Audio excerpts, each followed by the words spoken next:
Nessa análise de hoje, eu quero discutir com vocês dois temas diferentes.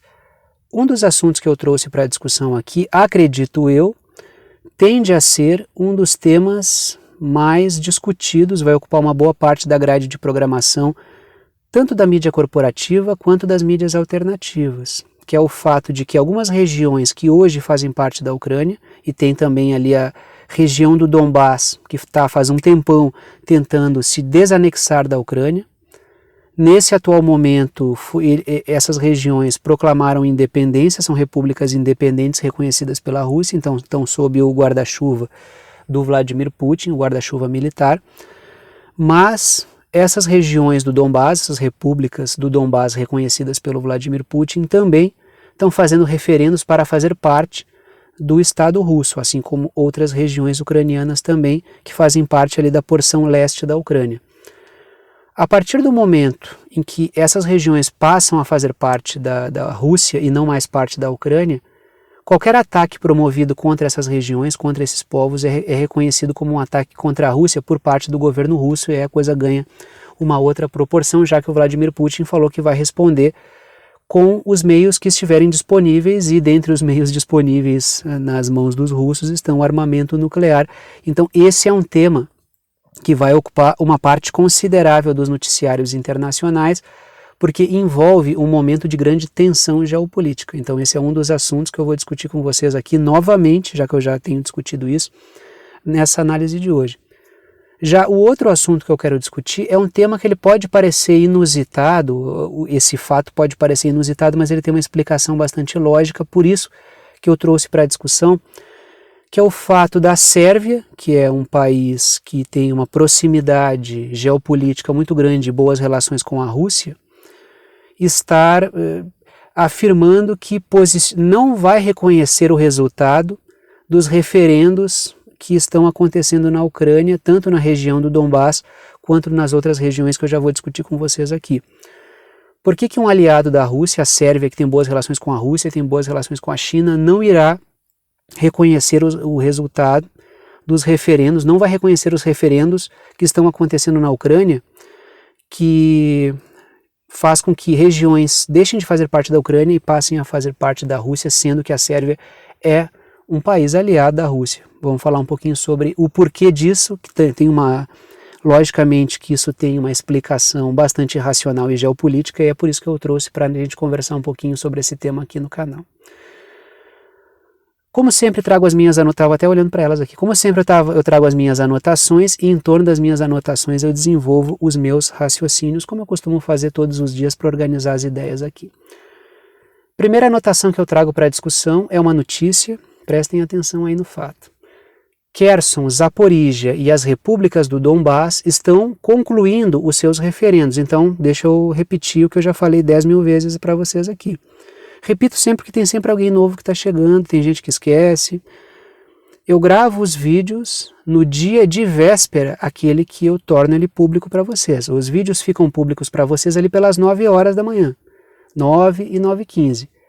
Eu gravo esses vídeos no final da tarde do dia anterior, então tem mais de 12 horas entre o momento em que eu gravo e o momento que eu torno ele público para vocês. Então qualquer coisa que acontecer nesse intervalo de tempo, saibam que eu estou fazendo ele no final da tarde do dia anterior. Então tem alguma coisa aí de acontecimentos que podem não estar na minha discussão aqui, mas o que tenho até agora é a região de Kherson, Zaporígia e as repúblicas do Donbás reconhecidas pela Rússia, a região do Donbás que fazia parte da Ucrânia, estão concluindo os seus referendos de adesão à Rússia. Segundo um parlamentar russo, a ideia é chegar a uma conclusão sobre essa adesão dessas regiões à Rússia no dia 30 de setembro, então já estamos chegando nesse momento. Por isso que eu falo para vocês que entre o fim desses referendos e o momento de adesão dessas regiões à Rússia vai ser um momento de grande tensão. Por isso que boa parte dos noticiários da mídia corporativa e das mídias alternativas vão tocar nesse tema, porque existe um jogo de ameaças, de blefes. Vocês lembram como é que foi aquele episódio da visita da Nancy Pelosi a Taiwan? Ameaças de lado a lado, inclusive muitas mentiras. Preparem-se na rede para uma quantidade enorme de mentiras. Então vai ter muita informação desencontrada, muita informação perdida, plantada de maneira proposital. Então, o que eu indico é, vamos filtrar com todo cuidado as informações que aparecerem. Quando eu cometo algum engano, quando pego alguma fonte e dou um tiro na água, eu sempre falo para vocês, aconteceram algumas vezes aqui, falei, ó, me equivoquei, peço desculpas, passei uma informação inadequada e prestei um desserviço à boa discussão geopolítica. Eu falo para vocês aqui.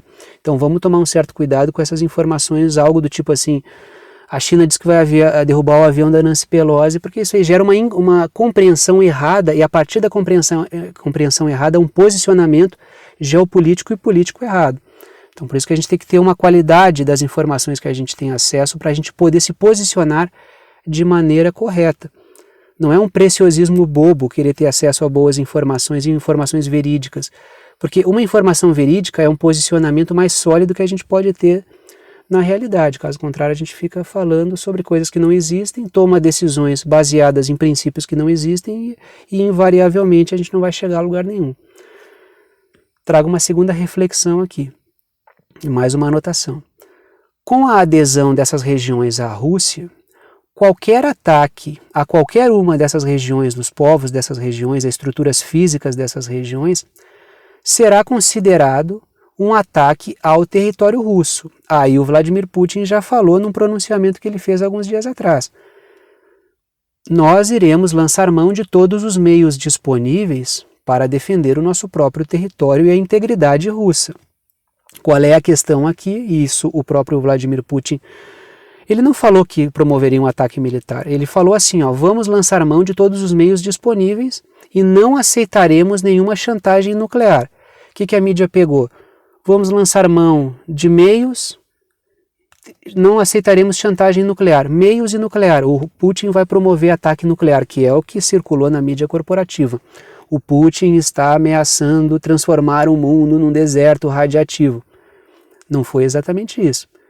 A partir do momento em que essas regiões passam a fazer parte da Rússia e a Rússia for atacada com armas que vêm da OTAN, isso pode gerar uma resposta russa. Primeiro, os ataques virão da Ucrânia.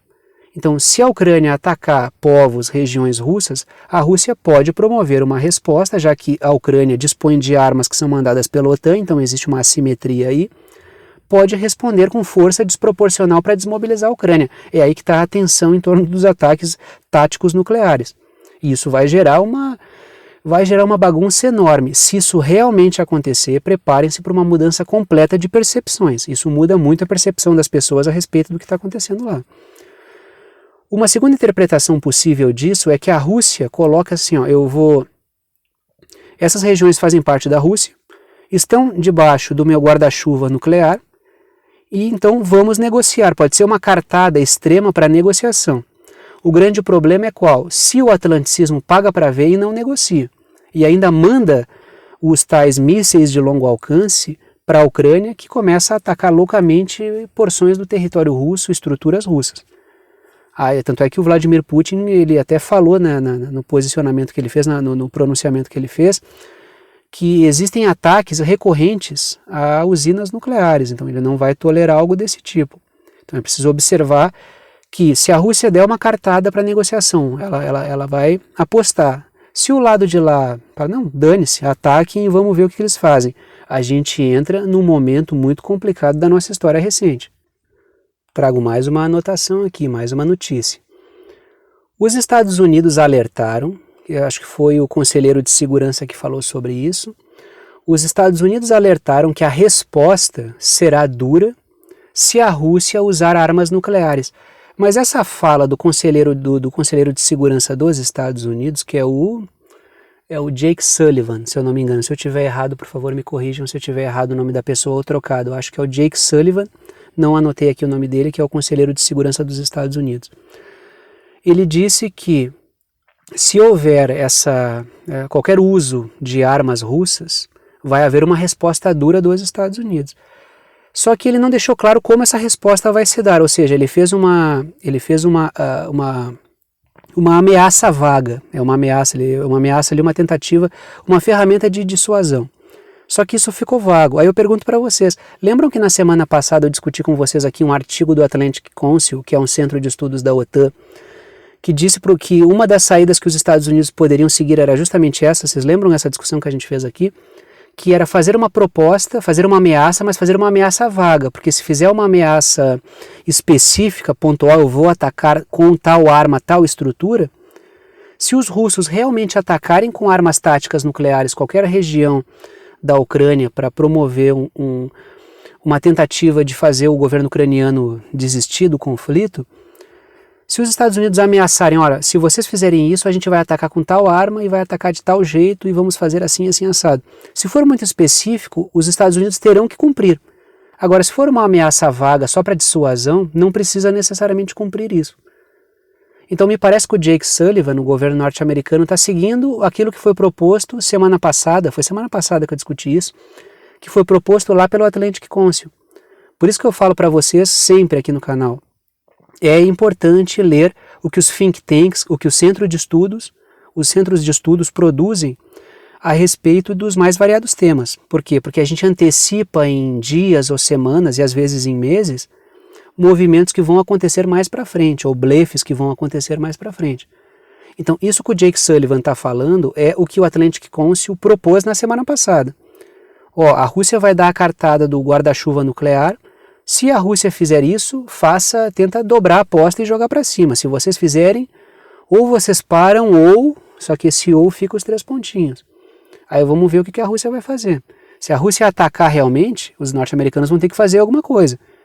Resposta nuclear, acho muito pouco provável que os norte-americanos vão bancar isso. Assim como eu acho que ainda é um pouco distante essa questão do ataque nuclear, ainda que tático, por parte das forças militares russas. Trago mais uma reflexão. Os Estados Unidos podem estar buscando justamente uma resposta nuclear russa para mudar o panorama geopolítico, inclusive das relações econômicas globais. Repito, os Estados Unidos podem estar buscando uma resposta, justamente uma resposta nuclear russa, para mudar o panorama geopolítico, o cenário também das relações comerciais. Vocês lembram que eu tinha discutido com vocês aqui acho que na semana passada ou retrasada, agora não me recordo exatamente, acho que foi na semana passada.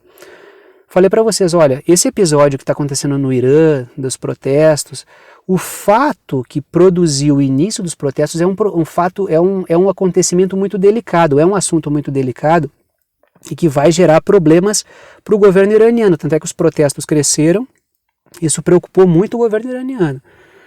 E temas desse tipo costumam, como envolve a questão religiosa ou não religiosa, conservadorismo, progressismo, como envolve temas que são temas de valores, isso muda muito a percepção das coisas. Tanto é que eu comentei com vocês, tem gente que acompanha o canal que está discutindo a Revolução Colorida, está discutindo guerra híbrida todos os dias aqui, e ficou balançado, que não falou, isso aí foi demais, isso aí...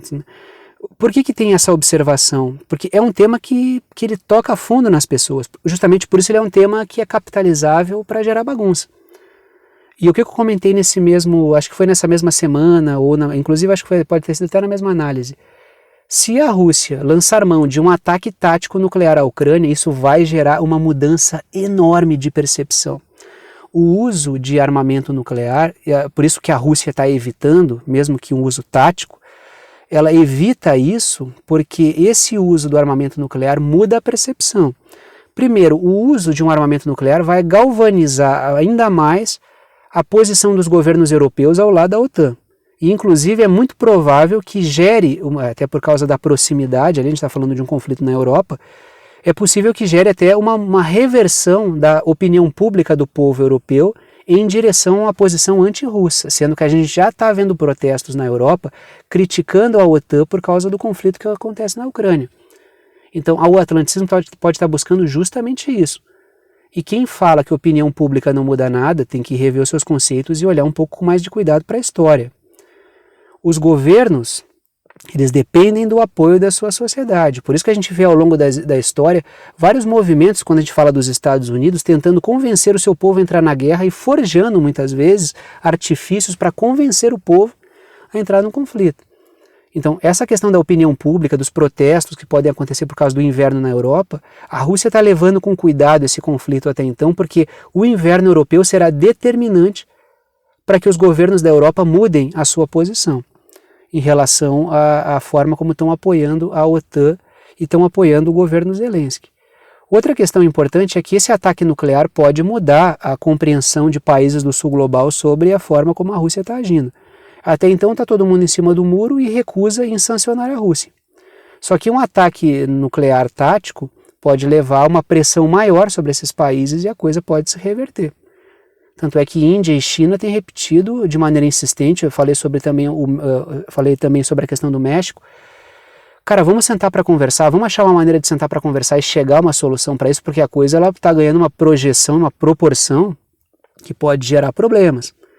Tá certo que Índia e China estão crescendo economicamente com as riquezas naturais russas que estão sendo exportadas, porque elas não vêm para o Ocidente e eles acabam engolindo isso a bons preços, o que também faz com que a Rússia cresça. Agora, se a coisa começa a sair de controle, até existe uma preocupação em torno disso. A forma como a coisa está sendo levada está interessante, mas se passar um pouco da conta, talvez a gente não concorde tanto, segundo esses países aí. Trago uma última reflexão sobre o tema. Vladimir Putin percebeu que o atlanticismo tentará atrapalhar qualquer tentativa de acordo de paz com a Ucrânia. Repito, o Putin percebeu que o atlanticismo atrapalhará qualquer tentativa de acordo de paz com a Ucrânia. Em março, estava para acontecer a Ucrânia estava aberta para negociar a paz, inclusive acho que o Putin até comenta isso na fala dele, numa fala que ele fez dias atrás, só que apareceu a figura do atlanticismo ali, a figura do Boris Johnson, e pressionou o governo ucraniano a não fazer isso. Aí a Ucrânia voltou atrás e nunca mais houve qualquer possibilidade de diálogo. Ou seja, o atlanticismo está forçando a mão para que o conflito continue. Então vamos acompanhar isso aí. Vamos falar um pouquinho agora sobre a questão da Sérvia, uma notícia curtinha, mas cabe uma reflexãozinha aqui. Prestem atenção na notícia. O governo sérvio aliado do governo russo, aliado não, mas é um governo que tem boas relações com o governo russo e tem evitado apoiar o governo Zelensky, tem evitado apoiar a posição da OTAN na Ucrânia.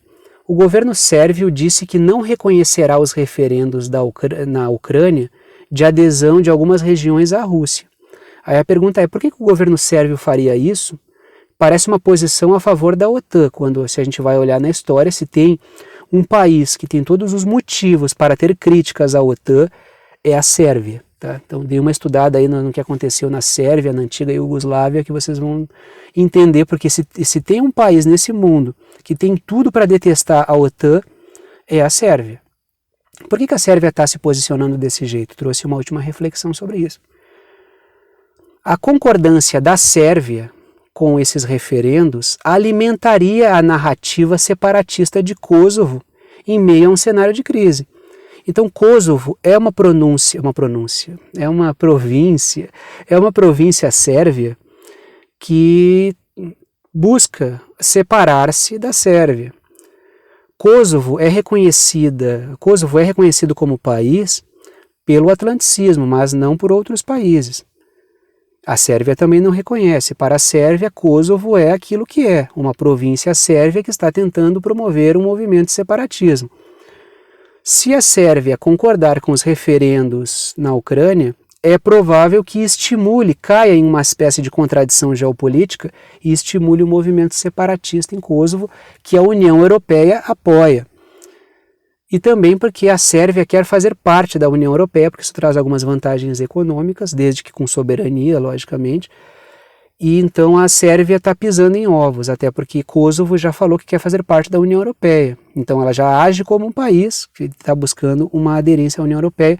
Então a Sérvia está se posicionando com cuidado, mesmo tendo uma proximidade geopolítica de relações com a Rússia, a Sérvia está evitando se comprometer no seu apoio aí, e está agindo de maneira estratégica e correta, lógico, para os interesses sérvios. Dito isso, paro por aqui. Gostou do canal? Gostou da análise? Quer saber como apoiar? Todas as formas de apoio estão na descrição aqui embaixo. Pode apoiar através do Apoia-se, que é uma plataforma de apoio virtual que permite apoio por boleto ou por cartão. O link está na descrição aqui embaixo, é www.apoia.se apoia.se/verdade concreta. Pode apoiar com o valor que quiser, uma ajuda solidária, não estabeleço nenhum valor. Agradeço a todos que apoiam e que mantêm esse trabalho diário funcionando. Ou pode apoiar pelo Pix. A chave Pix é uma chave de e-mail, está na descrição aqui embaixo também, mas eu te digo, é pixverdadeconcreta@gmail.com, pixverdadeconcreta@gmail.com, também no valor que tu quiser, é uma ajuda solidária, ajuda quem pode, ajuda quem quer, e o conteúdo fica aberto para todo mundo. Dito isso, vou parando por aqui e tchau para vocês.